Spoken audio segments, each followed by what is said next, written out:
The next songs I'll be singing, it was never really formally released as singles, but I chose to sing them tonight kasi they are some of my most favorite songs that I have recorded.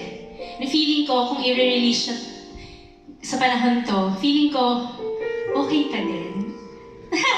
So, kung alam niyo yung songs na to, either may kopya kayo ng CDs ko or nag-deep dive na kayo talaga sa music ko. In other words, if you know, you know. If you know, you know.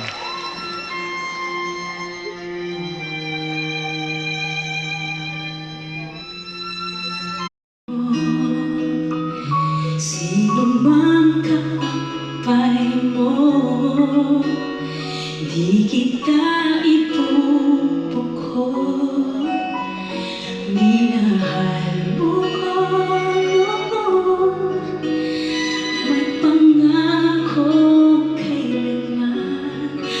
Minahal kita noon, ngunit iyon di naman.